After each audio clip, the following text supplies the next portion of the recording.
माँ चली अमेरिका। निधि का नेचर बचपन से ही शर्मिला था।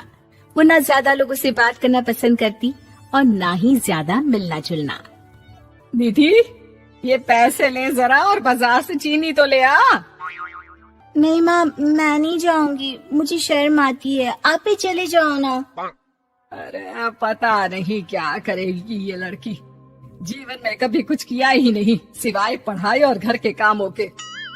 इसकी शादी भी आसपास ही कहीं करवा दो, दूर जाकर इसका गुजारा कैसे होगा।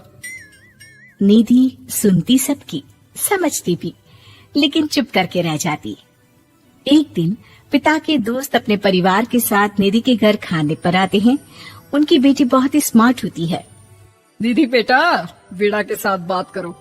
देखो, अंकल की बेटी भी आई है उनके साथ। निधि वीणा के साथ वहीं बैठ जाती है। चलो ना अंदर चलते हैं, यहाँ कहाँ बड़े लोगों के बीच बैठे। निधि माँ की तरफ देखती है और अंदर चली जाती है। वैसे मैंने ना अपना चैनल खोला है, तुम सब्सक्राइब करना उसमें।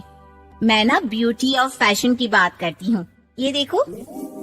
ओह, इतने सारे लोगों के सामने तुम कैसे इतना बोल लेती हो? मुझे तो बहुत शर्म आती है। अरे शर्म कैसी? खैर, सीधी सादी सी निधि, उसकी शादी हो जाती है राकेश से। राकेश एक स्मार्ट लड़का था, उसे घूमना फिरना पसंद था, लेकिन निधि का शर्मिला व्यवहार वो समझ जाता है। अरे निधि, घर से बाहर क्यों नहीं निकलती? लोगों से मिला जुला करो, तभी तो पता चलेगा ना कि दुनिया कैसी है। क्या करना है पता करके? शादी से पहले पापा और अब आप। ठीक है ना, मुझे ज्यादा दुनियादारी में नहीं पड़ना। निधि की जिंदगी ठीक ठाक चल रही थी। उसके 2 लड़के होते हैं, दोनों को वो पढ़ाती लिखाती, उनका ख्याल रखती। निधि, 25 साल हो गए शादी को, दोनों बच्चे सेटल हैं। हम लोगों ने शहर में 2 मकान भी ले लिए। दोनों की शादी खुद का पता ही नहीं चला कैसे उड़ गया। हाँ, ये तो है। मैं खुश हूँ, जिम्मेदारियाँ आती रही, मैं निभाती रही, और क्या चाहिए। देखो, मैंने सोचा है कि अब हम लोग अमेरिका जाकर रहेंगे। यहाँ की जिंदगी तो जी ली, वैसे मुझे वहाँ बहुत अच्छी नौकरी मिल रही है। मैं कैसे चलूंगी? मुझे वहाँ का कुछ नहीं पता। आप तो जानते हैं ना कि मैं घर से बाहर ही कम निकलती हूँ। अरे तो क्या हुआ, वहाँ भी घर में ही रहना है ना, मैं हूँ ना, नौकरी करूँगा। निधि मान जाती है और पति के साथ अमेरिका चली जाती है।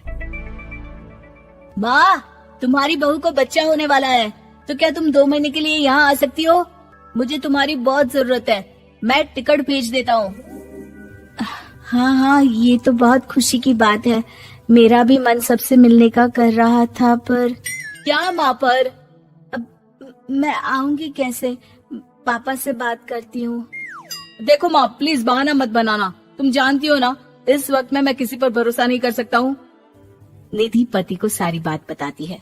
क्या आप भी चलेंगे? निधि, आने जाने में बड़ा खर्च हो जाएगा, ऊपर से मुझे यहाँ छुट्टी नहीं मिलेगी। बहू पर वक्त ऐसा है कि तुमको तो जाना ही पड़ेगा। मैं अकेले दुकान तक तो नहीं जा पाती, इतनी दूर भारत कैसे जाऊंगी? मुझसे नहीं होगा। लेकिन सबके कहने पर निधि को जाना ही पड़ता है। एयरपोर्ट में घबराई निधि एक मुसाफिर से कहती है, मैं ना भारत जा रही हूँ, दिल्ली जाने वाली फ्लाइट। सब मिलकर निधि की मदद करते हैं और फाइनली निधि भारत पहुंच जाती है, जहां बेटा उन्हें घर ले आता है। वाह माँ जी, यहाँ तो मैं भोपाल तक नहीं जा पाती, आप अमेरिका से आ गई। भाई, चालाकी तो औरतों में होनी ही चाहिए, यहाँ हम बुद्धू के बुद्धू रह गए। निधि इतनी दूर और लंबा सफर करके थक जाती है, वो चुपचाप बैठ जाती है।